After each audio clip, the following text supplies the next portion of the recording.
आज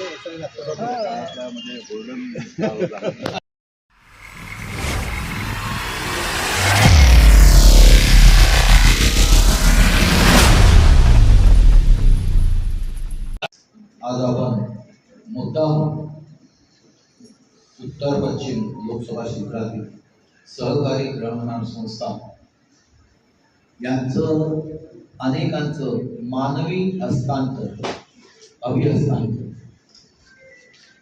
dim conveyance हे झालेलं नसल्या कारणानं अनेक सोसायट्या ह्या माझ्याकडे यायला या अगोदर देखील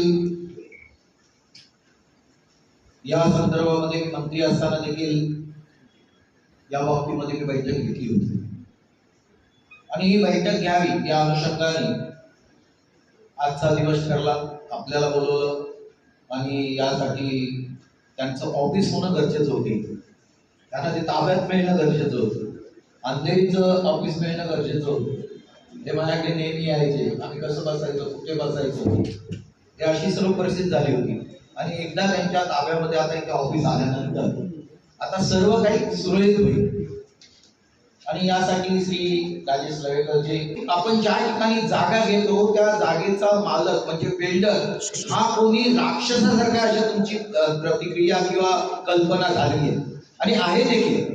काही चांगलं देवासारखे वागतात आणि काही राक्षसासारखे वागतात, म्हणजे तिथल्या असलेल्या राहणारा भाडेकरू हा माझा काहीतरी नोकर आहे अशा पद्धतीने तो डेव्हलपर हा वागायचा आणि पहिला जो मोफा कायदा होता त्या मोफा कायद्याला सुधारणा करावी यासाठी सेंट्रलने रेरा सेंट्रल सी रेरा हे आणलं आणि ते रेरा आणल्यानंतर त्यांनी महाराष्ट्र शासनाला याच्यामध्ये तुम्हाला काय सुधारणा करायला पाहिजे या पद्धतीने तो रेरा आमच्या इथं आला आणि त्यावेळेला मी त्या डिपार्टमेंटचा मंत्री होतो आणि त्यामुळे याच्यामध्ये काय करायला पाहिजे, माझ्या हाऊसिंगची लोक यांना घेऊन मी 3 महिने बसलो आणि या रेरामध्ये काय काय करायला पाहिजे आणि त्याच्यावरती गौतम चटर्जीची आम्ही पहिली नियुक्ती केली।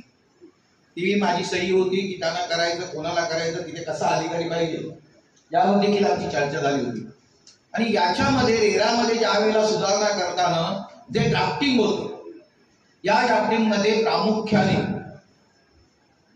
बिल्डर या बिल्डरने डीम कन्व्हेन्स कसं केलं पाहिजे, किती दिवसात केलं पाहिजे, त्याची त्यांनी हिस्ट्री केली पाहिजे, त्याला त्याचा नंबर दिला पाहिजे, त्यांनी जागा कुठून आणली, कशी आणली, तो फायनान्स कसा उभा करणार आहे हे त्यांनी लोकांना सांगितलं पाहिजे।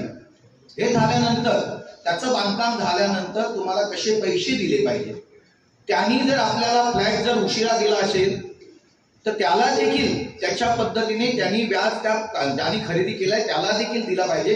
तो ज्या वेळेला आपल्याला उशीर करतो त्यावेळेला तो आपल्याकडे मात्र डबल टिबल चक्रवाढ व्याजाने पैसे आकारतो आणि अशा वेळेला त्या गोष्टी देखील त्याच्यामध्ये मी नमूद केल्या होत्या।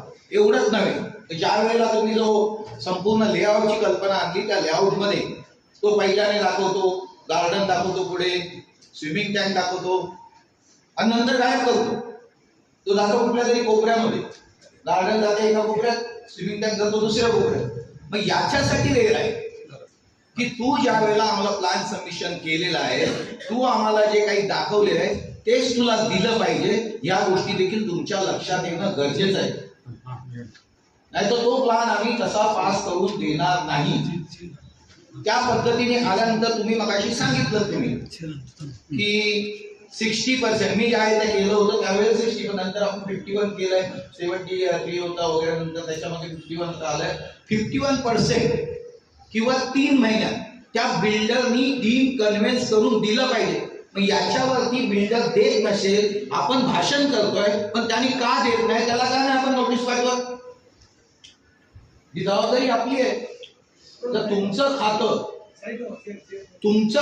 आपलं खातं जर म्हणतंय, कायदा जर म्हणतोय त्यांनी ते 40% 60% झाल्यानंतर त्यांनी डीम कन्व्हेन्स केलं पाहिजे, 3 महिने झाल्यानंतर त्यांनी डीम कन्व्हेन्स केलं पाहिजे, त्यांनी सीसी घेऊन दिली पाहिजे। मग माझा बिल्डर ज्या वेळेला तो प्रपोजल टाकतो, तो रेरामध्ये आणतो, त्यावेळेला तुमच्याकडे आल्यानंतर त्याला तुम्ही का विचारत नाही, का आम्ही विचारायचं?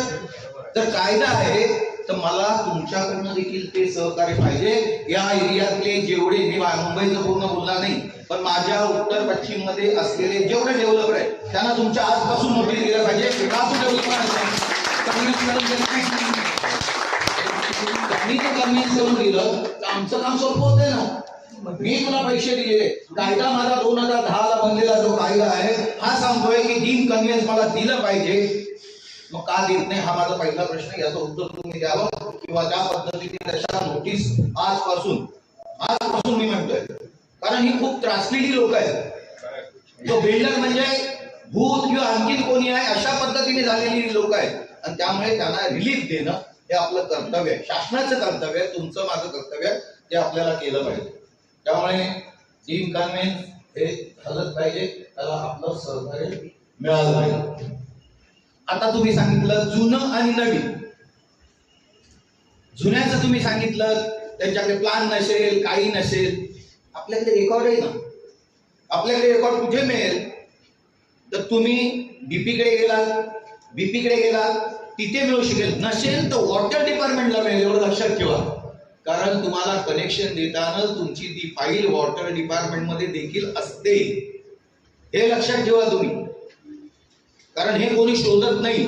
फक्त बिल्डिंग डिपार्टमेंटला मिळत नाही, बीपीला मिळत नाही, डीपीला मिळत नाही, पण वॉटर डिपार्टमेंटला तुमचं ज्या वेळेला कनेक्शन असतं, तुम्हाला ज्या वेळेला सीसी मिळते, ओसी मिळते, त्यावेळेला पी फॉर्म घेताना तुमच्या संपूर्ण फाईल ही त्या डिपार्टमेंटला पण गेलेली असते.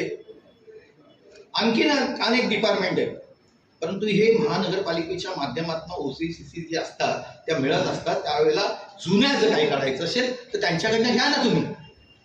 ते तर काही जळलेलं नाही, ते कोणी जळलेलं नाही आहे. मग त्या वॉटर डिपार्टमेंट मधून आपल्याला त्या फाईल मिळू शकतात. त्यामुळे जुन्यांचं काही करत असताना त्यावेळेला त्यांच्या असलेले डॉक्युमेंट त्या माध्यमातून तुम्ही घेऊन द्या. दुसरी गोष्ट नवीन. आता नवीन मध्ये आम्ही कायदाच केलाय 2018ला आपण त्याची इम्प्लिमेंटेशन केलेलं आहे. तर त्या कायद्याप्रमाणे त्या विकासकाला तुमच्या जाऊन दे ना. आता लेटर जाऊन दे तुमची, तू विकास करतोय. आता साधं मी ग्रीनफील्डच्या कल्पतरूच्या बाबतीमध्ये विचार करेन, मी ओबेरायच्या बाबतीमध्ये विचार करेन, मी रॉयल फार्मच्या बाबतीमध्ये विचार करेन, मी गोकुलधामच्या बाबतीमध्ये विचार करेन. गोकुलधामच्या बाबतीमध्ये तुम्ही विचार केला त्यावेळेला 1985 साली आपल्याकडे जो कायदा ULC कायदा, आणि ULC कायद्याच्या अंतर्गत 5000 स्क्वेअर मीटरच्या वरच्या जे काही जागा असतील त्या गरिबांसाठी घ्याव्या, त्या अनुषंगाने आपण कायदा आणला.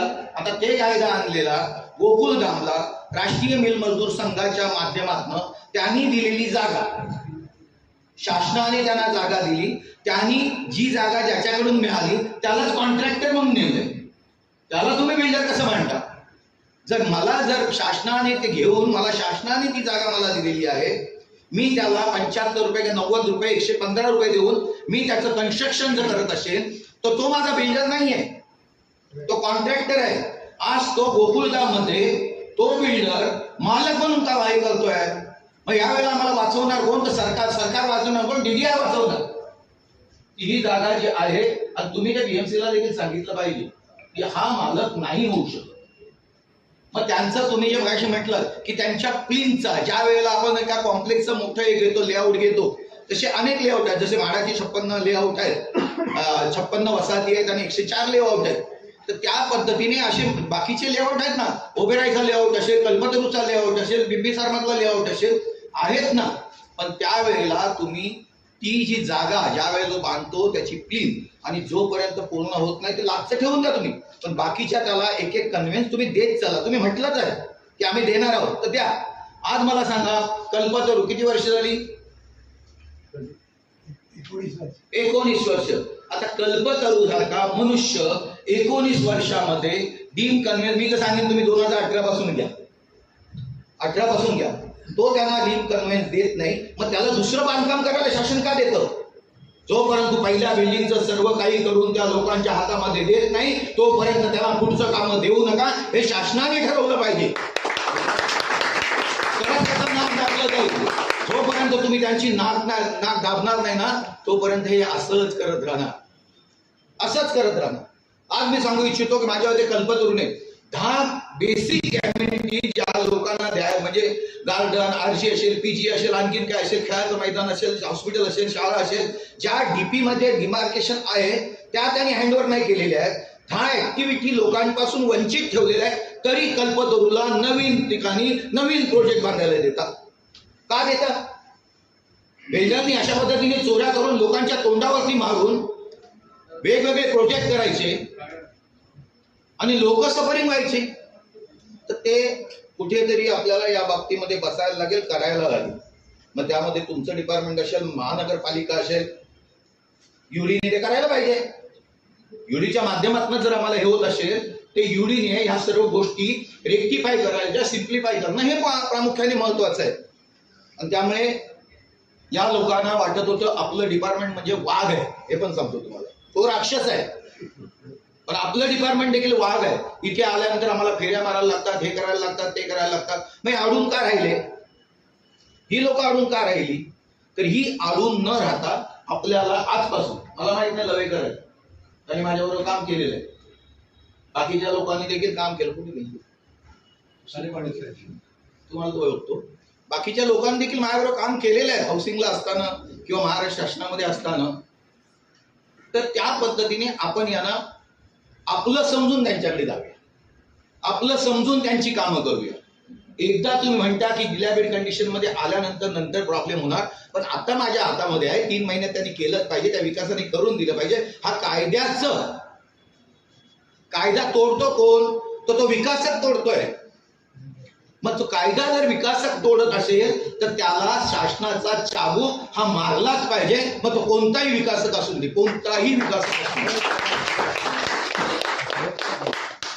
त्यामुळे आजपासून आपण, मला देखील आता ह्या खात्याकडे मी कधी लक्ष दिलं नव्हतं सर संबंधित बाबतीत, परंतु काय एका दुसरी केस असेल तर मी आमच्या इकडे असलेल्या लोकांना बोलवून घ्यायचं, म्हणजे जोगेश्वरीच्या बाबतीतलं.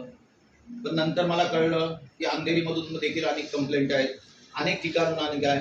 म्हटलं चला आपण यांच्या इथे जाऊया, त्यांचं ऑफिस झाल्यावर आपण बैठक घेऊया. आणि किंवा सेक्रेटरी असतील, तुम्ही देखील एक लक्षात ठेवा, त्या खुर्चीवरती बसल्यानंतर ही सोसायटी माझी आहे, तो मेंबर माझा आहे. त्या खुर्चीवर बसल्यानंतर तुम्ही अध्यक्ष म्हणून त्या लोकांशी तसं तुम्ही ऍक्टिव्हेट होऊ नका.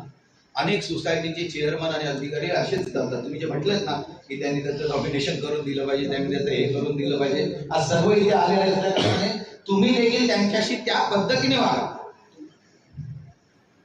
त्यांच्या काही त्रुटी असतील तर आपल्याला करायची आहे. त्या खुर्चीवरती बसल्याला आपल्याला त्या खुर्चीचा मान राखायचा आहे. मी त्या खुर्चीवरती बसलो म्हणून मी कोणतरी मोठा झालोय तर नाही.